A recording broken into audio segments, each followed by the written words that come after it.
Is there anybody though who has a question about futures? Anybody? Or about the assignments you've been doing? Okay, I would assume silence means no one has a question. And I'm hoping that you're finding this work useful. Anybody? I had to see if somebody opened their machine. Okay, so today we are going to talk about one of the tools that we use in futures thinking called scenarios building. Has anyone heard about scenarios and what are they? Anybody?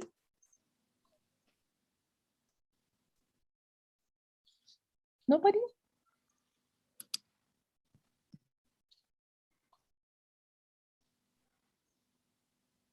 Okay, nobody has heard about scenarios. Okay, wow. All right, I'll show you. I don't know if we'll have time to see an example, but let's see when we finish. So I did say that futures thinking has several tools that people can use. And some of the tools are in what we call the realm of creativity. It means that there's creativity there's no science, maybe there's no science to it, but you're thinking creatively. For example, people who do theater, okay? Or something like science fiction. For those of you who watch movies, somebody tell me a science fiction movie that you like, for example. A science fiction movie that you like?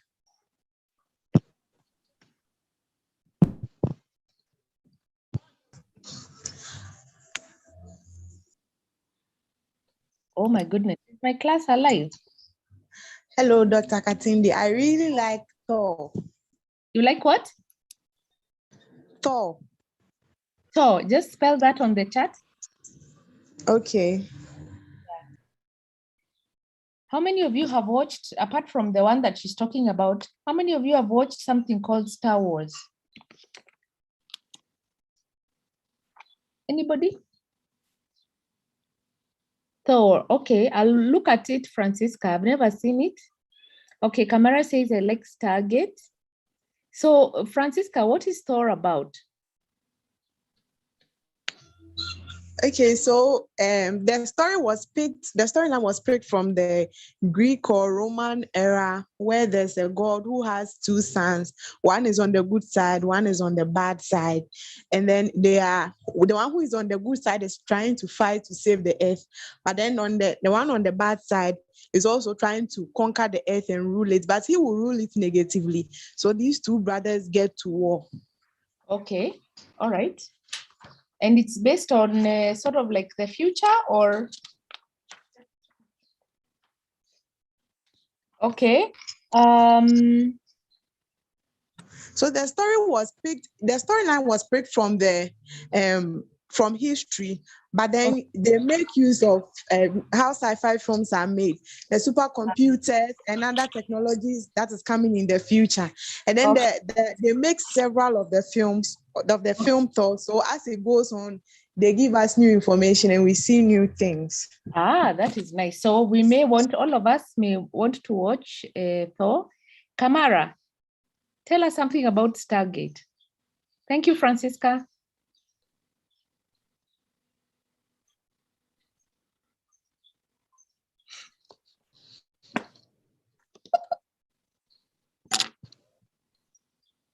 Francis, Kamara?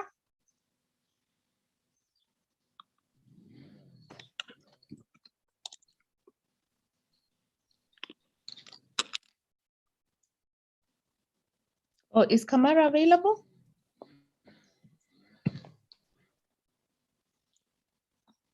Okay.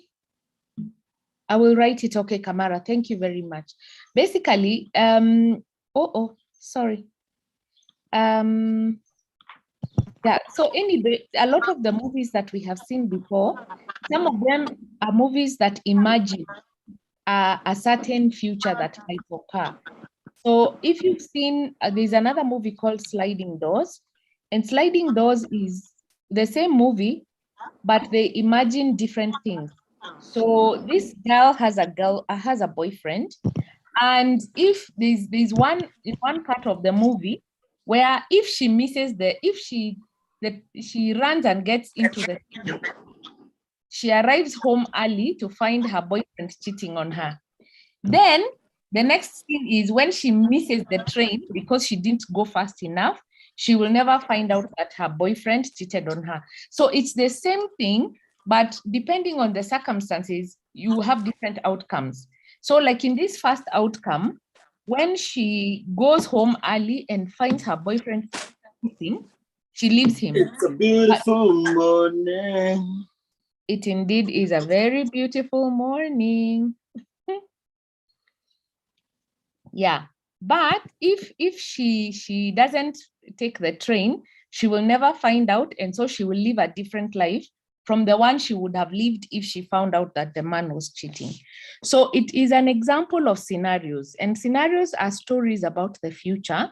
And sometimes you can have the same story, but you can have different outcomes depending on the decisions you make at different points in time.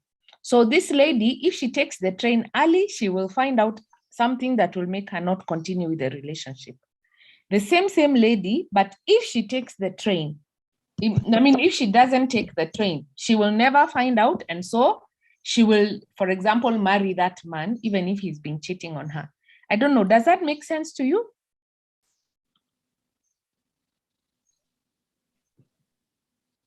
Okay, Dylan, I can see you're saying you like war room. I can see that. Okay, so it makes sense. All right, Rebecca, thank you. And Mathurin, thank you. So basically we are saying the scenarios is in the realm of creativity, where you imagine the same situation, but different outcomes or different ends, depending on maybe different decisions that are taking place. I can see something on the chat. Okay, Hernaina, interpret for me what Gaia is saying.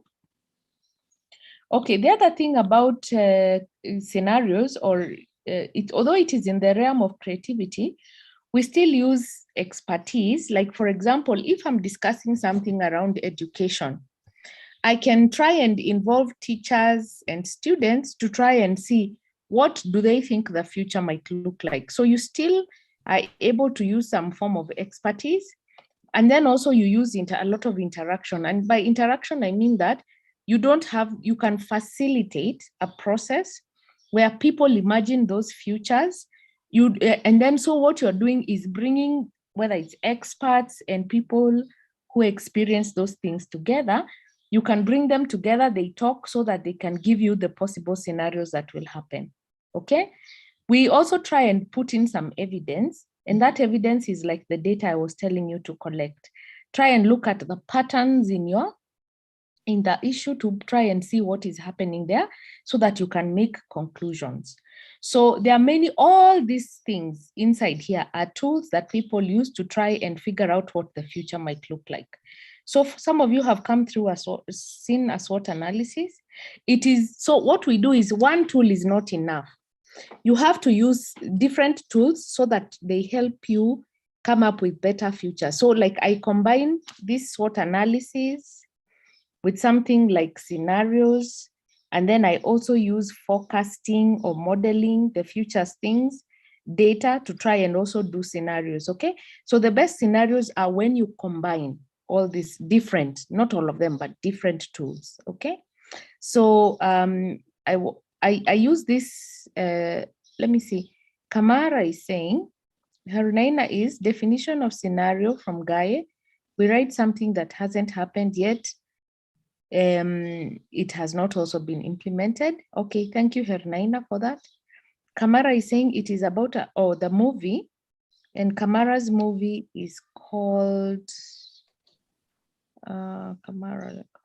Stargate. So Stargate is about a human team that has their own city on space called Atlantis. Okay, that is in the middle of the sea, and they are the connection between the nations and other planets. And sometimes they interact with future situations. Okay. Sawa sawa. So thanks, Kamara, for that. And the idea, if you notice, by the way, some of the realities we are living now were built actually using science fiction. So there are movies that happened in the 60s that began to show people using cell phones, or in the 50s. And then, of course, people in technology now started finding a way of looking for how that will happen. So what I'm trying to confirm is there are many people now working within, exploring whether we can live in other planets. So this thing, although right now it's a scenario, what is happening is that they use these simulations or these stories to try and ask themselves, because the Earth is becoming populated, can we create scenarios where we live in other planets? What will that look like? And then they actually start building it as a reality. What I'm trying to say is that a lot of companies that make a lot of money, particularly in the business world, are the companies that use this kind of thinking to create solutions for the future that we have not yet seen. Okay. And the reason why, for me, scenarios building is very expensive, is very good. I would like to see young Africans creating future solutions for themselves. Of course, if you get rich, good for you. But if we can start thinking ahead, rather than, for example, getting people to do all the things we use, they think ahead, they create them, then we have to keep paying so much money for us to use them. We need to start doing our own futures and creating our own solutions. And that's why I really like teaching scenarios thinking or futures thinking. Okay. Any questions so far?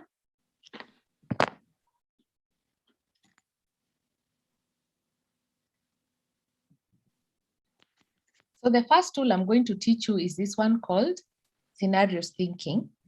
And in scenarios thinking, the other thing, I don't know whether you remember this graph, but we use, of course, quantitative and qualitative methods. Quantitative is, who can tell me what a quantitative method is?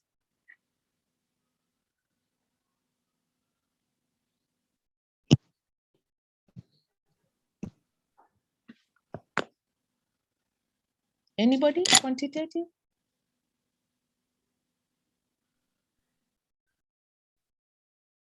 Hello?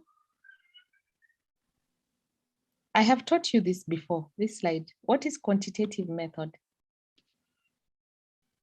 Quantity, quantitative.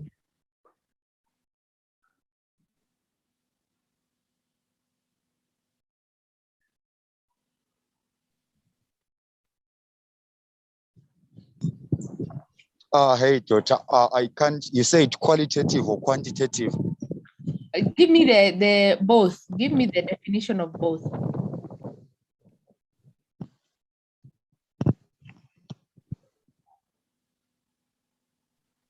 Who was speaking? Give me the quantity, the definition of both. Yeah. So according to me, from quantity, we can say there's number, like there's huge things. Yeah. And yeah. Yes. So and quality? Quality is something that is original, something that is good. That's quality.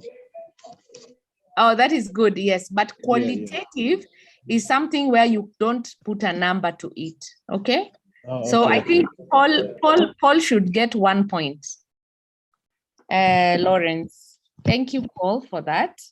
Now, what we are saying is that in this quantitative method, okay, Kamara, I can see that also, so you can get a point, is that, remember we said that in the future, sometimes in the near future, we have more data than we have in the long-term future. Like when you start thinking 10 years, nobody really knows what will happen. So there are some methodologies that are good when you're using short-term thinking. For example, we said what we call trends analysis. Like if you say the economy, you can say this year the economy will grow by, let's say, 3%. And what is the basis for that? Because last year we grew by 2.5%. So one can estimate, and it might be a bit more accurate, but you cannot say the economy will grow by 6% in 10 years, because a lot will happen in 10 years that will in a sense alter that future. And so you can't say with the kind of precision that you say when you talk about the future in 2 years. So basically what I'm saying, some tools are important when it comes to the short-term future, but there are better tools to think about long-term future. Scenarios thinking is good when you're thinking about a future where you can't put numbers. That is the very long-term future of 10 years and above, okay? There are people, although, who use futures thinking in the short term. But basically we are saying that because it's when you start putting numbers, when you're thinking very long term, you can't really put the numbers. So we use a qualitative method, and that qualitative method, one of the ones that we use is scenarios building. So, okay. Kojo, I think you may have been helped. I don't know. I don't know what you're saying, but let me see. You're saying, okay, the qualitative method is a set of research methods used in, yes, it's a research method, and it's a research method where you get information by talking to people rather than getting facts and figures or putting numbers. Yes. The quality refers to the efficiency of the thing. Okay. Yes, thanks, Kojo, for that. Thank you so much for contributing. Now, when we think about scenarios thinking, I wanted to give you a small history. The first scenarios building was used during the military, in the military. And in this military, if you can look at this picture, what they used to do is there was a war. So World War I was very, very chaotic. And these people came back and said, you know, if we can do what is called simulate. Simulate is like, you see, this is a game. Like for those who like board games, this is a war game. And in this war game, these people started saying, we better learn ways of trying to understand the terrain of our enemy so that we try and simulate what are some of the things we can do so that the war.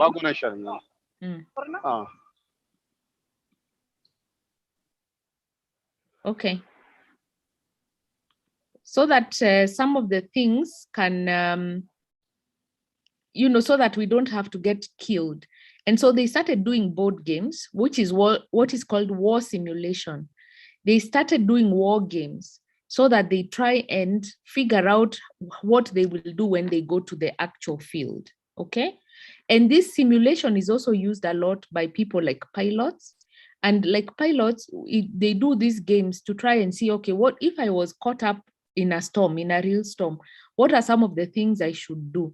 So that you have an aeroplane, and then the aeroplane is on the ground, but you put conditions like a storm inside the plane or outside the plane using like maybe machines or air, so that you see, if I was a pilot and I was up there and there was a storm, what would I do? And that helps these people, whether it's pilots or these people in the military, to make better decisions when it comes to the real situation. Okay, so that is the history of scenarios building. Enoch, I can see quantitative uses numericals and measurements and data. Yes. So does anybody have a question about this war gaming issue? You can, so come.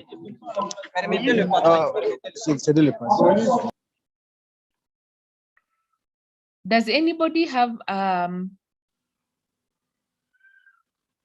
question on war gaming? Okay. So what happened is that in World War II, okay, Rebecca, you have a question?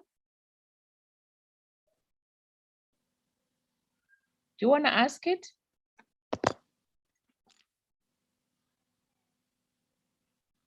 Okay, just ask Rebecca, no problem. I don't want to leave you behind.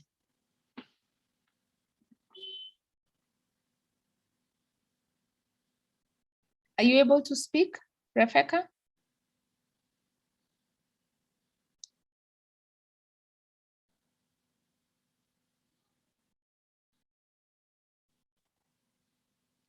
Okay, what is the relevance of the board example to our research? So, Rebecca, today we are learning about tools that we use for futures thinking. And the reason, and today we are learning a tool called scenarios thinking. And so the relevance is I'm trying to show you where scenarios thinking started from so that you understand the tool properly. Okay, so we've just started by saying that the tool was used. It's what the tool is. It's a qualitative method. That was the first thing I said. The second thing I said is that it started in the military, and it started because in World War I, people got killed. A lot of people lost their lives.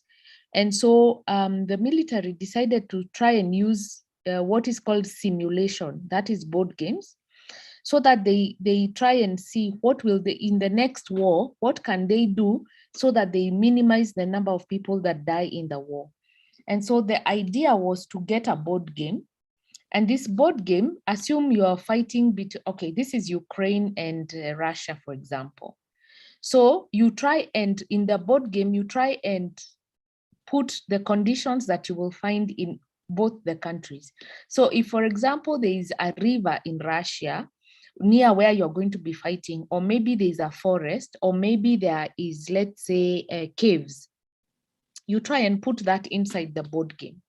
And then let's say you're on this side, you ask yourself, if I was to fight these people, and these are the conditions in the country that I'm going to be fighting, what will I do so that the river doesn't, I minimize my risk when it comes to the river, I minimize my risk when it comes to the forest, I minimize my risk when it comes to the caves. You understand? So it is a way of planning how you are going to attack or how you are going to execute your fight. And I said that simulation is also used for people who do high risk business.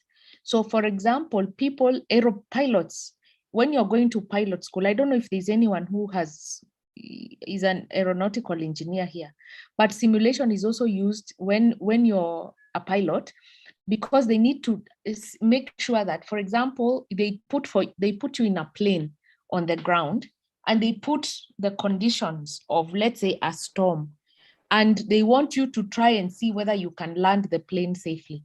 And the idea is to ensure that the simulations, because they are not in real life, they want to train you to be able to execute effectively when a real life situation happens. Okay, you understand? So Rebecca, that's the relevance of the board game, but it has nothing to do with your assignment. Are we together? I hope that makes sense. Okay, so I need to move quickly. The next thing, so I wanted understood, thank you. Okay, Rebecca, you're welcome. Question from Mathurin. In the design of these scenarios, it is obvious to evaluate the possible risk or consequences that will result tomorrow. Yes, yes, yes, yes. Thank you, Mathurin. That is a very good contribution, and I will show you as we go along. So in this World War II, so World War II was not as fatal as World War I because of that, the issue of scenarios building to try and simulate what could happen. So they saved a lot more lives. And what began to happen is that companies started using these methodologies, okay? Companies started using these methodologies to try and see, okay, if we are doing a business and there's a lot of competition, how do I minimize my risk so that I maximize my profit? And so the idea here is to say that this scenarios thinking or the simulation is used to value, so people started understanding the value of good planning, the value of strategizing before the actual situation happens, and the issue of managing tough situations, what we call complex situations. Situations you are not in control in, but it's a matter of life and death, and you have got to come out safely, okay? And so I already spoke about the Second World War. And so this guy is called Herman Kahn, and he was he's a United States guy who was helping them with the nuclear, doing scenarios during, those Nagasaki, Hiroshima, and all that. And so what happened is that he started saying, okay, there's no war now. Can we use this theory in government and in business? So that's how it was brought. And in the 60s and 70s, a few people gathered in what is called the Club of Rome, and they wanted to understand, okay, we can take scenarios to think about the world. What are some of the things that we need to be concerned about? Remember, this is the 1960s and 70s. What are some of the things we need to be concerned about in the world in the future? And they started saying, okay, we need to be concerned about population growth. We need to be concerned about the reduction of resources like water, land. We need to be concerned about economic growth, or we need to anticipate or to think about economic growth in the future. We need to think about the quality of life in the future. We need to think about environmental sustainability. So you can see the thing about climate change, they didn't start thinking about it now. Scenarios thinking helps you to start thinking about these things before they actually happen. Okay. Okay, Hernaina, I'm sorry. Do you want me to repeat anything? You want me to go slowly?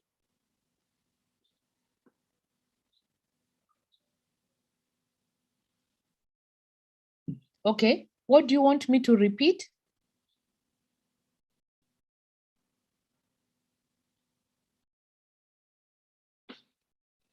The previous slide, okay. Oh yeah. There's here, I'm just saying, this man, he was a scenarios planner during the war, during the Second World War, and his name is Herman Kahn. And he's credited in history as the man who was, yes, by the fact that he was a military strategist. He started using, after the war, he introduced scenarios thinking in government, particularly in the US government, and in business through what was called the Rand Corporation. And so he's like the founding father of scenarios in government and in the business world. That's all I was saying in that slide. Is that okay, Hernaina? And so I'm saying, okay. Okay, thanks, Hernaina. And I'm saying that scenarios then eventually started being used by global leaders to discuss what the future of the world will look like. So this is an example of a discussion that was held to look at it was called the Global Problematique, and it was discussed in France. And it was looking at what the future, what people need or leaders need to be concerned about in the world in 1960s and 1970s. So this is just some history. Now, this man here used scenarios to think about the future of oil in Europe. So he used to work for the Shell company. And in the 70s, there were 7 companies, the global oil companies. And the Shell company was one of the weakest oil companies in the 70s. But this man started seeing that after the Arab countries discovered oil, he started seeing how they will affect how oil is controlled, because the biggest companies were basically US-based companies, and they had, they had a lot of headquarters in different places. And so he started using scenarios to think about the future of the Shell company. And during the oil crisis in the 70s, what happened because of using scenarios and, in a sense, for thinking in the future about the effect of the OPEC, okay? They did not collapse as an oil company. They became one of the strongest companies oil companies, again, because of using scenarios planning to try and deal with the crisis in the 1970s. So basically what we are saying is, by using scenarios thinking and by thinking about situations before they happen, you become more prepared and you are likely to survive. You have higher chances of surviving than somebody who gets into the crisis and had not thought about what might happen if a crisis was supposed to happen. Does anybody have a question up to that point?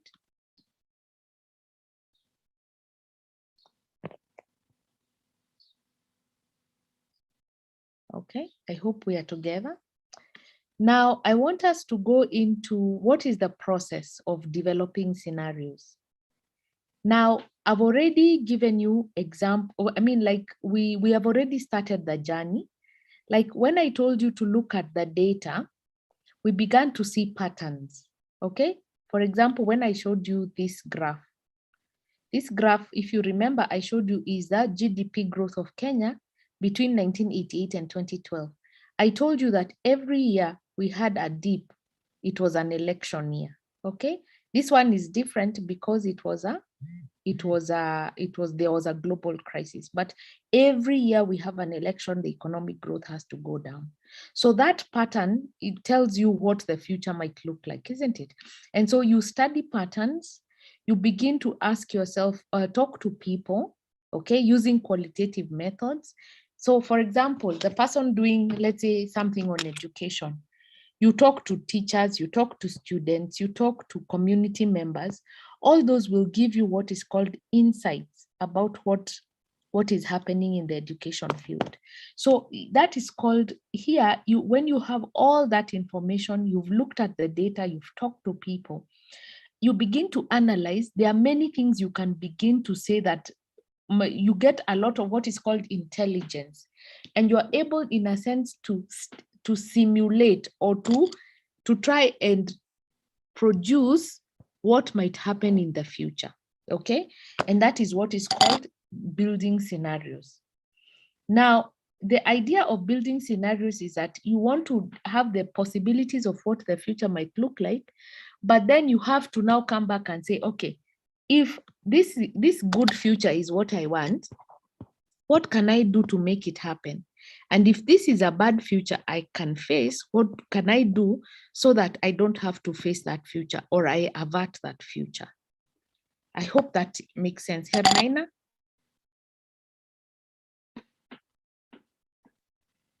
Does it make sense to you? Okay, on your side. Okay, sawa. So I'll give you an example. I've already talked about the pattern. There are basically 3 types of futures thinking that have been used around the world. I don't want to confuse you too much, but sometimes we use this futures thinking when you want to know what you don't, let's say you have an issue you're thinking about, but you don't know how it can evolve. You don't have any idea. So you can use this futures thinking to try and figure it out. So the idea is you just want to understand the issue a lot better. Okay. You want to maybe ask yourself, okay, if this is the issue, let's say I'm thinking about mental health or drugs in my country. I want to look for ways in which that issue doesn't have to become such a bad problem in the future. And so I want to control it before it really becomes, it turns out to be the worst thing, okay? And then I want to maybe try and understand, okay, how do I survive, or what is the solution to this problem? So one can do scenarios thinking to try and understand that issue, okay? So the idea for doing it is you want to try and understand what assumptions are we making, okay? What are the linkages that they are there? And linkages here, we mean, for example, if you're doing something on education, the linkages become what are the other things that are informing the issue of education. So maybe one can argue there's the issue of cost, there's the issue of culture, there's the issue of, let's say, gender, okay? There's the issue of, let's say, infrastructure. And infrastructure here, we mean maybe distance to school, maybe the availability of books, maybe availability of classrooms. Do you see? So we are talking about education, but we are creating the linkages. And the linkages are that for education to be able to, for a certain outcome in education, there are several things that are happening that all of them contribute either to the failure or to the success of education. So you are trying to understand what are the linkages that will make education succeed or education fall. So like I have said, in education, you'll see issues around cost, issues even around government policy, all those things contribute to the success of education. So you want to deepen your understanding of those things. You then want to say, okay, the problem maybe is manifesting itself in girls not going to school, yeah? But if I dig deeper, is it really girls not going to school, or is there something deeper than that? Because the deeper things are where the real problem is. So for example, if girls are not going to school, you dig deeper and say, why? Remember why when we said you need to ask why 7 times? Why? And by the time you ask the 7th why, you realize the reason why girls, so you don't fix the issue. You can fix the issue of girls not going to school, but trying to get more girls to go to school may not solve the problem. It is the reason, the deeper reason why girls are not going to school that you need to fix. And that issue might be either religion, it might be culture. So you need to work on culture for you to improve girls going to school. Am I making sense?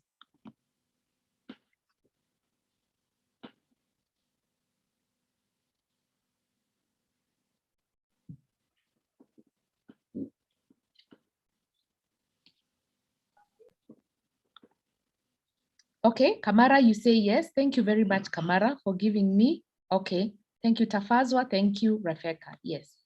And then you want to start anticipating. Anticipating says, if this situation continues in the next 5 years, what will the problem look like? So today the problem might be 100 girls are not going to school in my village. Okay. In 5 years, if let's say the problem has been growing by, let's say 10%, okay? In 5 years, what does that mean? If the problem has been growing by 10, but now we have 100 girls not going to school. You can actually say, in 5 years, how will the problem look like? If every year we lose about, the number of girls not going to school is growing by 10%. So that is what is called anticipating. You can say, if nothing is done, in 5 years, we shall have, for example, let's say, it's just an estimate, 200 girls in my village will not be going to school. Okay, so you are using the information you already have to try and see, okay, if this problem continues, how will it look like in 5 years? You are beginning to ask yourself, what is really the deeper issues that I'm supposed to be concerned about? Because let's say even something like drugs. Drugs, we can say many more young people are getting into alcoholism. But what is the bigger issue? You may find the issue is not alcoholism. It is just a manifestation of the problem. The actual problem is unemployment. So if you want to reduce alcoholism, you must deal with unemployment so that eventually alcoholism may reduce. I'm not saying that you can't deal with alcoholism. I'm saying if you deal with alcoholism and not deal with unemployment, you will never solve the problem completely. Okay? And then, of course, we have said we must deepen the causal links. We must understand what are all the issues in that area and how do they interact. So an example is a scenarios exercise we did for Kenya, and we were looking at Kenya in 10 years after the dictator. So this is just an example, and we were saying in 2000,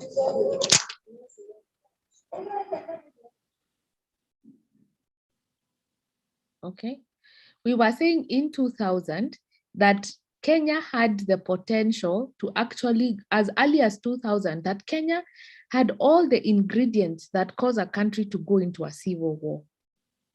Okay, remember this work was done in 2000. We also said that Kenya, based on its regional positioning, now, by the way, we are doing this work having considered all these issues, okay?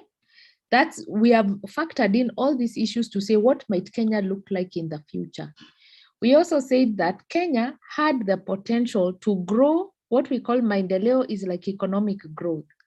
That Kenya had the potential to have very high economic growth because it is one of the strongest economies in East Africa. And so if we just do our trade right and our economies right, we are capable of being even stronger as a country. And then we said, but the internal issues of Kenya, like politics, are our worst enemies.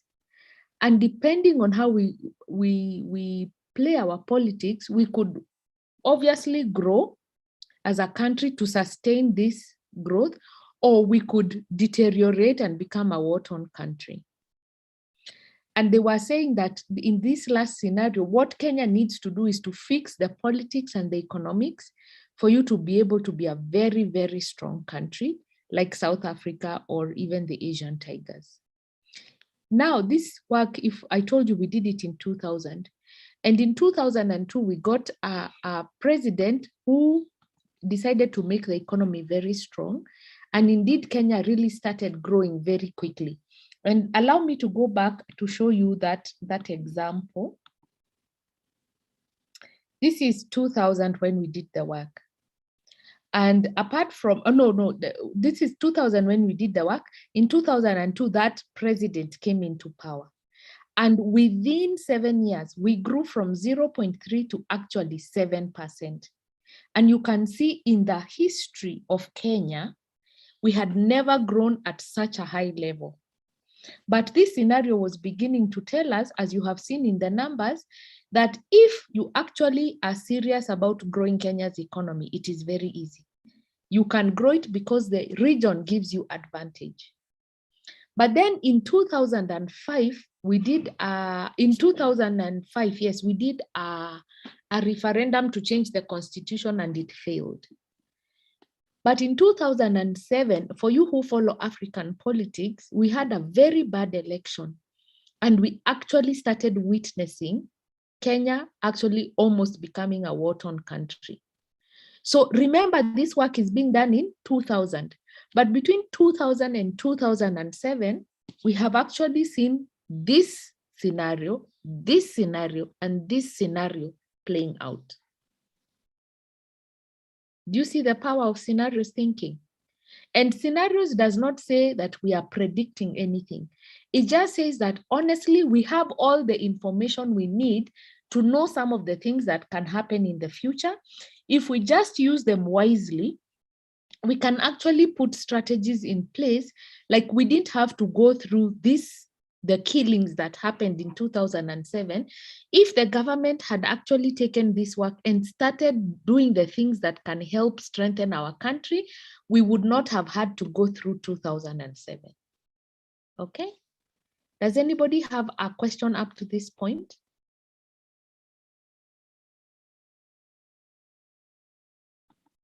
Any question?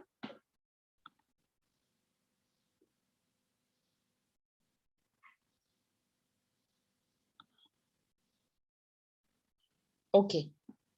Okay, there are two questions. Okay, Kamara, you're saying you're fine. Refeka, on my part, no question. All right. Now, the second way in which we use this scenarios building is to look at an outcome that you want to get, like a vision. And then you work backwards and ask yourself, thanks, Adama, for that. I can see you're following.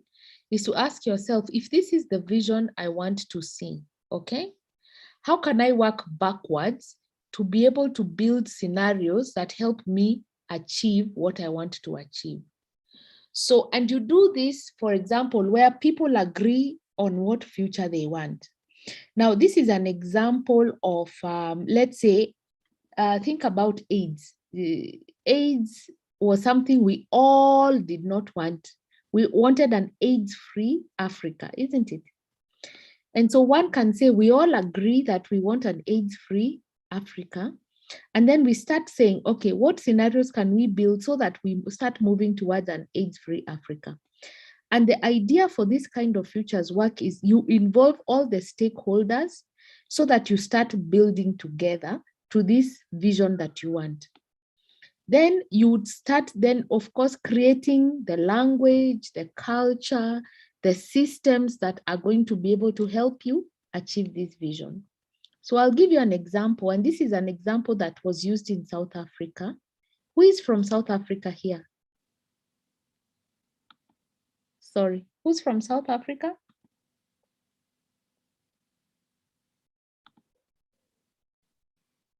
There's Fionn. South Africa. I don't know if she's here. Okay, Fionn. Who else? I think, okay, I don't think Fionn is here. But this scenario was actually used, this type of scenarios building was used in South Africa in the 1990s. And basically they were saying, look, in the 1990s, remember, there's apartheid, and apartheid is coming to an end. And obviously they are saying, okay, we need a transition in South Africa from the white government to the black government, because it was obvious that the black government was going to win the elections. And so they started saying, okay, do we want a good transition or a bad transition? Everybody agreed that they wanted a good transition. And then they started working backwards and said, what must we do to get a good transition? And so they started building scenarios. And in the first scenario, they said, if President de Klerk ignores what is happening, whereby we are saying the majority is winning these elections, whether we like it or not.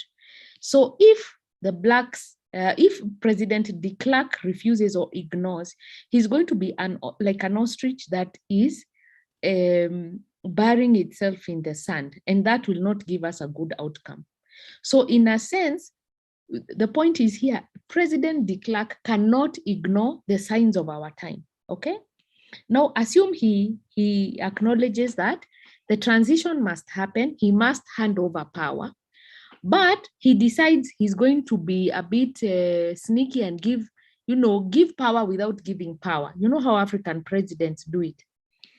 The country will be like a lame duck, where it is trying to fly, but it cannot fly because they've given out the reins of power, but they've sabotaged the reins of power so that they don't, they pretend they have given, let's say, Mandela power, but they are sort of like sabotaging the government to make sure that the black government doesn't work well. So that was said, President de Klerk cannot ignore, and he cannot pretend to give power without giving power. President de Klerk here just represents the whole of the government machinery. And then they said, okay, assume the black people through Mandela take the presidency, but they in a sense work like Zimbabwe and decide that, these white people remember the white people control the government and the economy. But the black people say, you know what, it is our turn. These white people have oppressed us, and we don't want them in our country. What happens? We will be like the story of, I don't know whether you read this in nursery, but the story of that man who put, what are they called? Feathers, and flew too close to the sun, and then he started melting. So they were saying, if the black government does that, it will be like this story where we, yes, become happy as the black people that South Africa is ours, But we shall fail because the people who own the economy and the people who control government are the ones that now we have to take over, and we don't know what they have been doing. And so we are likely to fail if we do things that way. And then they said, what is the best scenario? The best scenario is where, yes, these white people have really, oppressed us. But because of the power they have economically, we still need them to be a part of us. So instead of us building a South Africa for Blacks only, let's build a South Africa where we include everybody, but we try our best to bring justice to the Black people, but also to include these white people so that we try and build a government that has inclusive democracy. And perhaps if we do that, we have better chances of surviving and South Africa not collapsing than if we take these three different scenarios. And that is why South Africa built a government, yes, by Black majority, but they never chased out the white people like Zimbabwe did, okay? And in a sense, and I don't know, maybe we can have a debate about that. It is said that that is the difference between, for example, Zimbabwe and the weakening of the economy after the colonial powers left compared to South Africa. Now, of course, these scenarios are criticized because they say, even if, yes, South Africa never collapsed, the Black people still did not benefit as much as they could have had they had more power been given to them.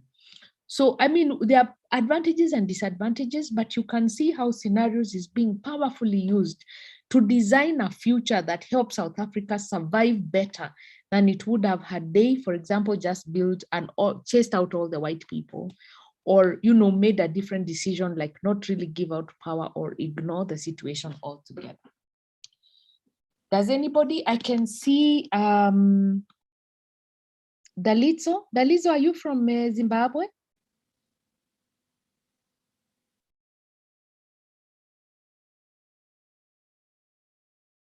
Okay, I don't know, Dalitso, but yeah, I'm Zambian. Oh, but you agree with the situation. Okay, thank you. So any questions so far? So you can use scenarios to try and make decisions about the future that will be more successful than if when that scenario's thinking was not there. Now, does anybody have a question as I move to the third way we use scenarios thinking?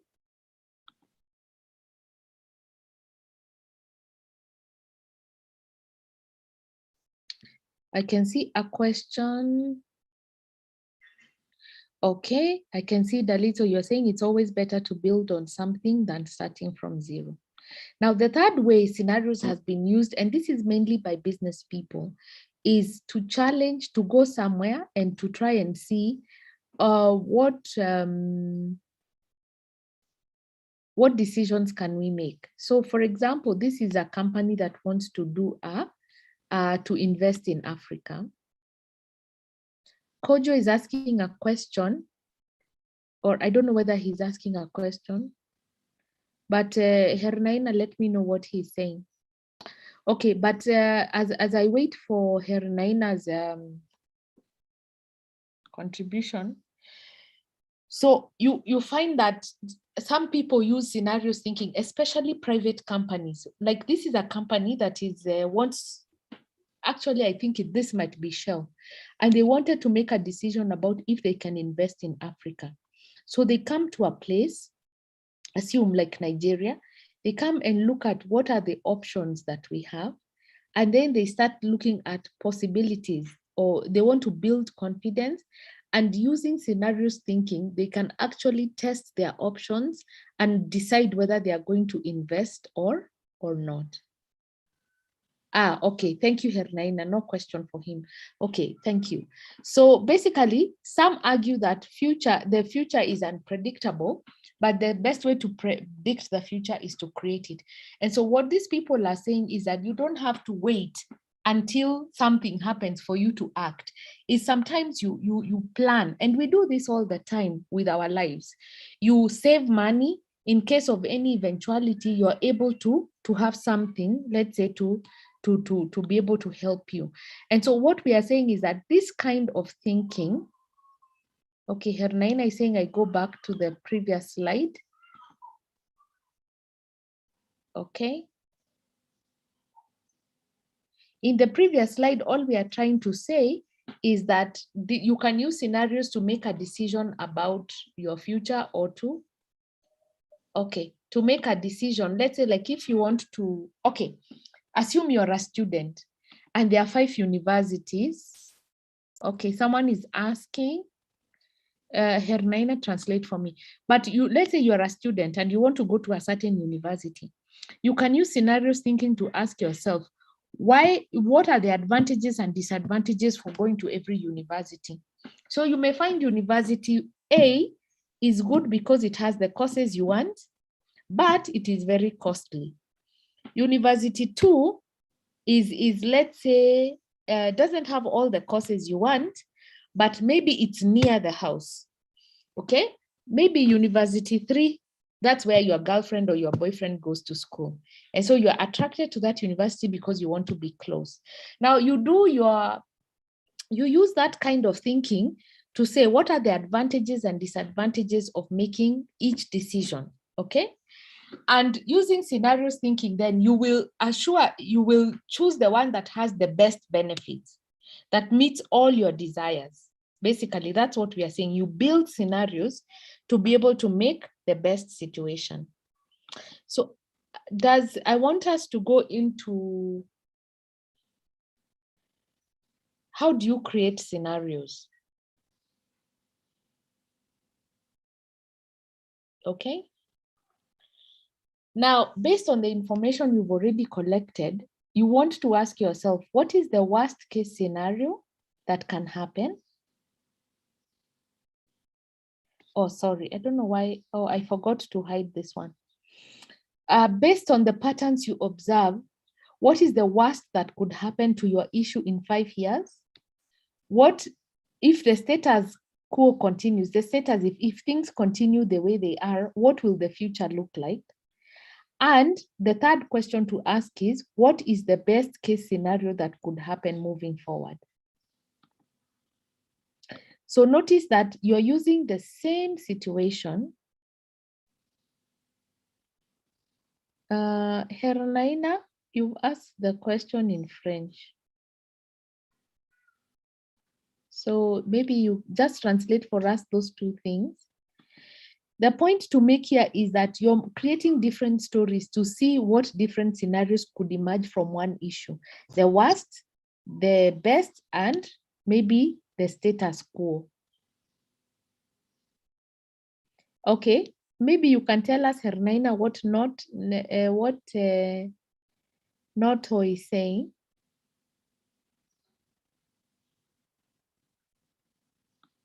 Okay, and how do you do that? So I've taken my example of high unemployment.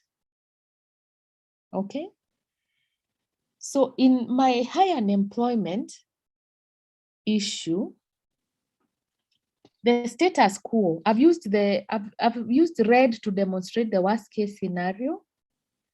I've used orange. So these are the colors of what is it called? Traffic lights. So the red is the worst case scenario. Orange is maybe the what is happening now, and green is the best case scenario. So in my what is happening now, in the issue of unemployment in most African countries, some of the things we are seeing is that young people, to deal with unemployment, young people hustle in the informal sector. Okay. Other young people, these are the things I'm seeing. Other young people continue to migrate, for example, through the Mediterranean Sea. And what we are saying is that if I start projecting these things in 5 years, some will make it in legitimate ways and actually become wealthy out of hustling, but others eventually will go through the illegal ways. So what is likely to happen in 5 years is that unemployment will still remain high. many young people will be poor, you know, and maybe discouraged. But that I can assume is my status quo. But let's try and make the worst out of it. We can say that high unemployment is leading to many young people becoming very discouraged. Many of them are getting mental health and even becoming suicidal. Okay? We are seeing that if you even what is called compounding, if this problem becomes even worse, we are seeing many young people taking refuge in drugs and alcoholism. Okay? If it even becomes really worse, young people are becoming destructive. And by destructive, it means that maybe they start to think about the Arab Spring. Young people reach the end of themselves and they paralyze the whole of government. So they start rioting. And so in essence, we begin to see many families losing their children and young people through alcohol, drugs, and suicide. And these riots become frequent and they paralyze the entire country. And so governments begin to call in the military to try and reduce the violence. But unfortunately, there is a sharp drop in population because we are losing too many young people. The conflict can become prolonged. And so what we thought was a small riot becomes a fully blown war. And people have to flee their countries because things are getting really out of hand. So one can argue that is the worst case scenario, isn't it, on the issue of unemployment? And we can continue building many more things. I can see a contribution here that Zambia is losing a young person every week because of suicide. Okay, but let me try, we can also try and imagine what is the best thing that can happen out of a bad situation like unemployment.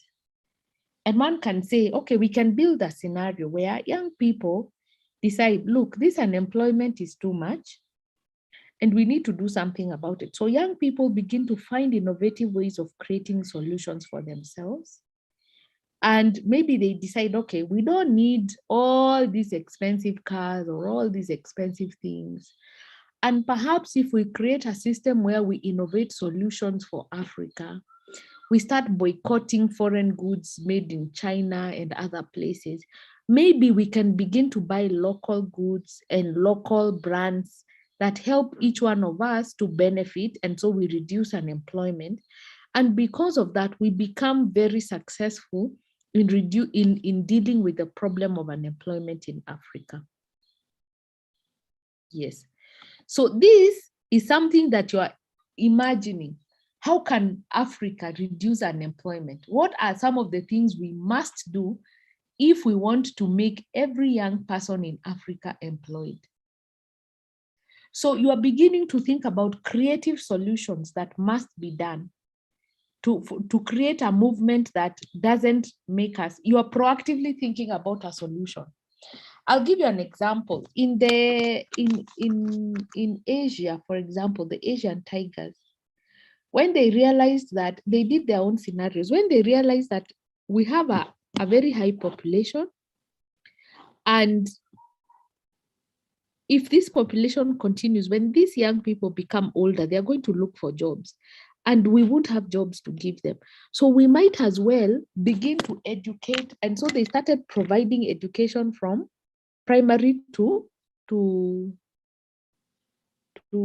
campus, to university. And they also started sending them, giving scholarships to different countries, so that by the time what is called the youth bulge was coming, their youth bulge was so well educated that they started revolutionizing their countries through technology. And that's how the Asian tigers became superpowers. It's because they saw beforehand that a problem is coming and they started dealing with it before it became a problem. So that a lot of Asians work abroad and they repatriate money to their countries to help their families. A lot of them are tech gurus, so they came back and set up technology companies that enabled them to really succeed as countries and as a nation. And so what we are trying to say is that a lot of the long-term solutions we see in places like the East Asian countries is because of doing scenarios that they started combating the issue of unemployment before it actually became a problem. For them, they used innovative solutions like very high quality education so that these people, were, by the time they are becoming employable, they are not only able to work in East Asian countries, they are able to work abroad and repatriate money. I don't know whether I have made sense in terms of imagining different scenarios for our future using the problem that you have. Does somebody have a question? So what the assignment I'm giving you is when we finish next week, or if we have a class, I want us to think about the patterns that you observe from the information you have and try and imagine what is the worst case scenario that could happen, what is the best case scenario, but also if the situation you're observing continues, how will it look like in the next 5 years? So that is, and I want you to do an exercise like this for your issue and you post it to me. So does anybody have an issue, an exam, a question up to this point?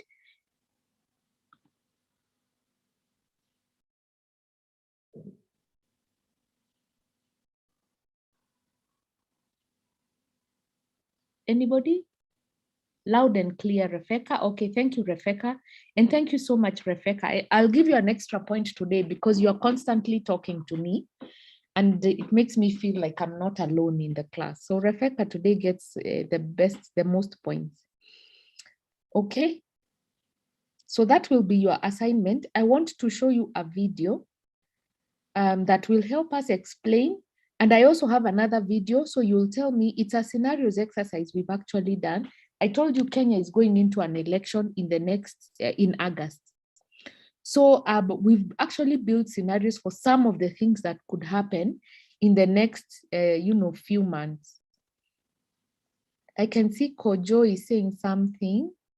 The only word I understand there, Kojo, is Mexi. So Hernaina, please help me. But if you want also, I can show you the Kenyan scenarios. But for now, I just want to show you what scenarios. It's like a confirmation or a summary of what I have said so far.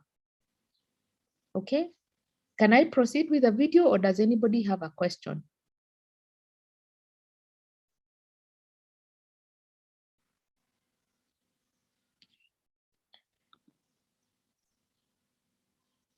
Oh, okay, Hernaina, I will repeat the assignment.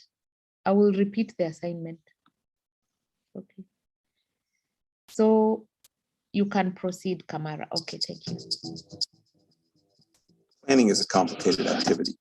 It requires an organization to make its best estimate of what the future will be. At any point in time, all that planners have to work with is what happened in the past. They face the challenge of translating this knowledge into a useful forecast of the future.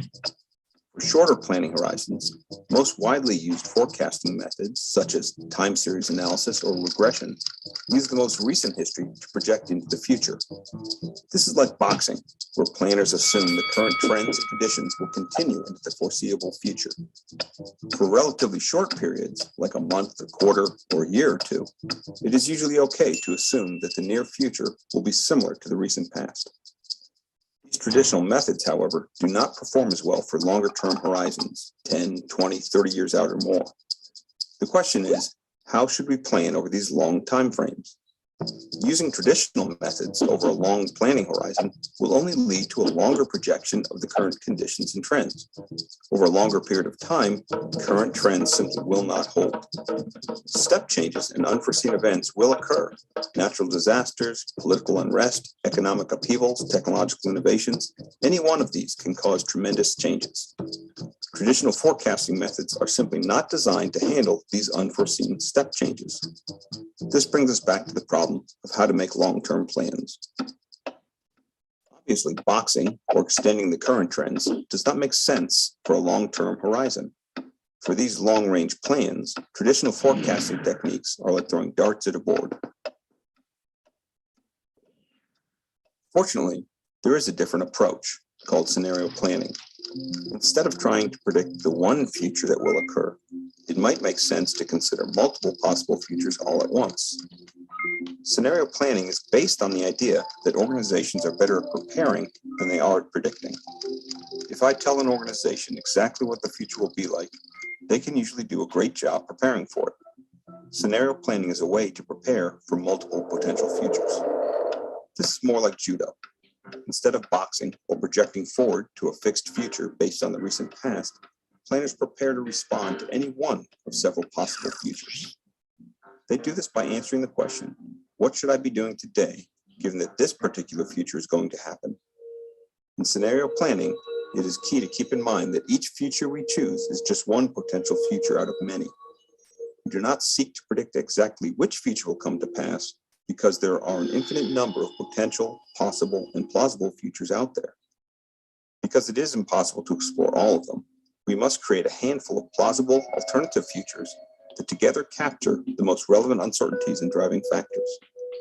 Think of these as describing the potential feasible region for the future. When we look forward from the present, we can't tell in which direction we will end up moving, but by carefully designing potential scenarios, a lot of ground can be covered. In scenario planning, there is no need to predict specific events. It is more important to identify the smaller number of relevant effects that these events can trigger. For example, for a firm that sources material from a specific region of the world, any number of events in that region, an earthquake, a pandemic, economic collapse, or an industrial disaster, will all have the same effect of reducing the flow of product from it. There's no need to predict all of these events, when all they do is shape a handful of important effects. In the end, this offers a real benefit for planners. Scenario planning allows them to replace the futile job of predicting future events with the more feasible task of preparing their organizations to face the most relevant effects.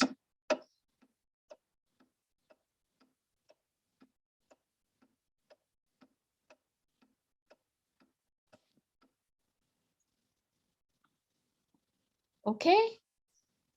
Any questions? I'm very interested to hear what you thought about today's class, whether you understood, if you have any questions, and then I'll repeat the assignments. Okay, Paul, okay. Okay, Paul, I hope the video is actually, I understand the accent is very, if you're not English speaking, it can be very difficult. So the video is actually online and you can actually watch it slowly with a French translation. I think that might be helpful. Rebecca, my takeaway from the video is there is more than one possible future. Yes, therefore futures thinking must even planning more than our possible futures. Yes, Rebecca, you're right. I enjoyed it. Thank you. Okay.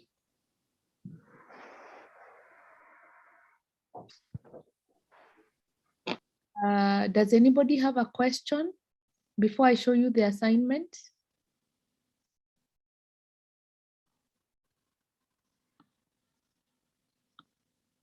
Gloria, do you want to speak?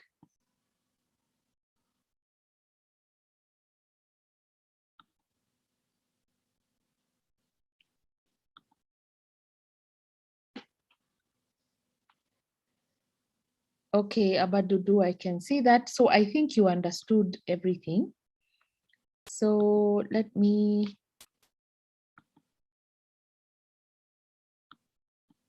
I just want to, okay. I'm assuming everybody understood. So this is your assignment for the week. I'll send it after this. I hope you can see my screen.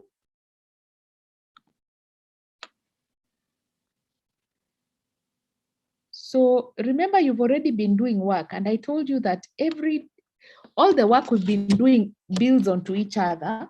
So based on the assignments you've been doing, so you have a topic, you've been looking at the data, isn't it? You've been looking at the history and the present and all that, up to where you've reached with your homework.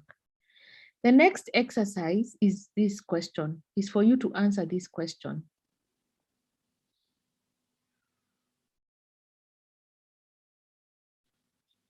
Okay, Kamara, I can see your answer. I loved it and learned a lot in the video. He said something that we need to keep in mind. Each scenario is just one potential future. Okay, thank you. Toga, well, I think this is the first time I'm hearing from you. It is very clear. Thank you very much, Toga. So I'm saying that in the assignment, next week's assignment, we are going to look at all that you have produced in your assignment.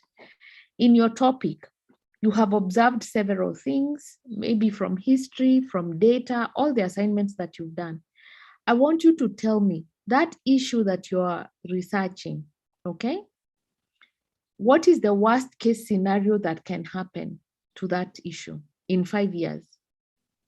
Then you are going to do what will happen in the future if things continue the way they are. And then you're also going to tell us what is the best case scenario moving forward. What is the best that can happen in that issue?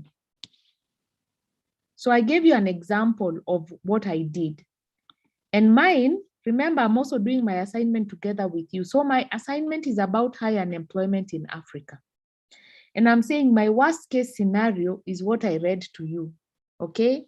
Like you have from young people killing themselves out of depression to wars ensuing, like on the issue like what happened during the Arab Spring. My other scenario, which is maybe a continuation, is that young people continue being in the informal sector, but in 5 years we get higher unemployment, higher poverty, than there is now. But my best case scenario is where this unemployment pushes young people to become very creative, and they try and find solutions that enable all young people to be employed within the next 5 to 10 years. So that is how I want you to do your homework. I've used columns to help me, create a story. So look at this. The red scenario is proceeding. It's a story that is building. The orange scenario is also a story that is building, okay? The green scenario, still using the same ingredients, I'm trying to imagine what must happen for Africa to get, all young people to be employed. So that's my best case scenario, that young people begin to make very radical decisions, both about themselves, but also what's happening in the country.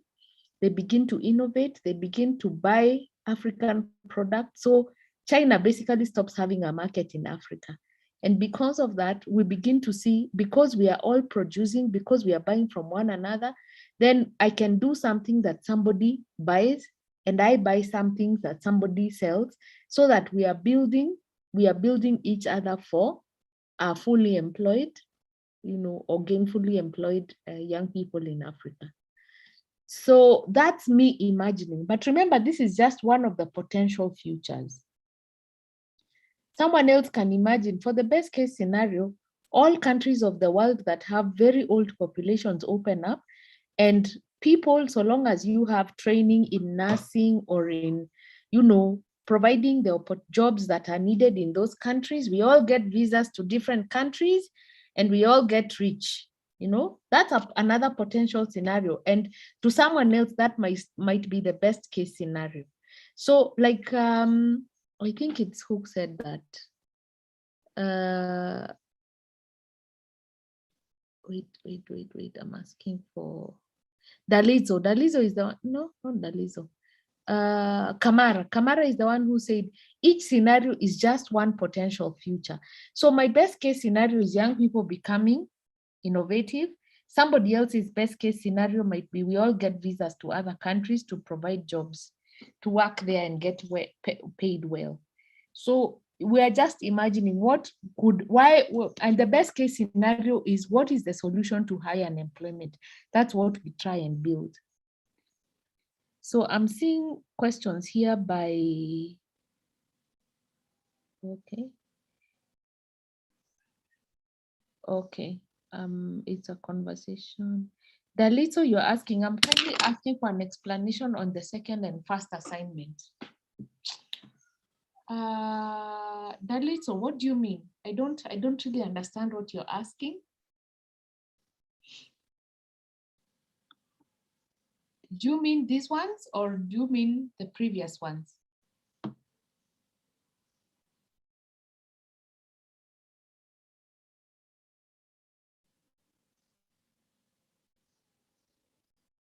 Dalito, I'm waiting for you to tell me.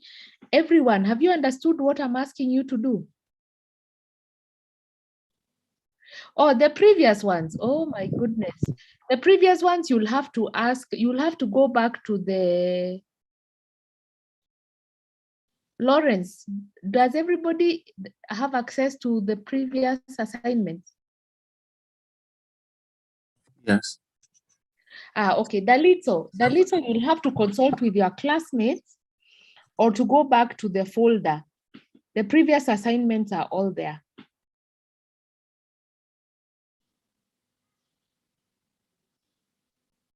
Okay. If there's no question, thank you very much. Today I'm releasing you earlier than I usually do, but only 5 minutes before time. So, Adama is saying the session was very educative. Okay, thank you very much, Adama. Okay, thank you. Over to you, Lawrence. Thank you. Thank you so much, Dr. Katingi. Colleagues, can you unmute your mic or just use the reaction to appreciate Dr. Katingi for today's date? Also, congratulations, Dr. Katingi. I saw an article on Facebook about you and I was really impressed. Congratulations. Thank you very much. Oh, yeah. Can I share that with the group? Yes. Because one thing we missed out on was profiling our trainers. So I think it's really gonna be helpful because I saw all the very beautiful profile, and I think be okay if we share with them. Okay, thank you. For those of you who don't know what Lawrence is talking about, my former university has been looking out for their former students who are doing well in their careers, and they decided this week to honor me. So they put in a profile that they shared online. And so Lawrence is saying he would like to share that. And so, yeah, thank you, Lawrence. And please share widely. Okay. All right. So thank you so much for today. I don't know if Herinaina got anything else to say. If not, Herinaina, do you have anything else to say?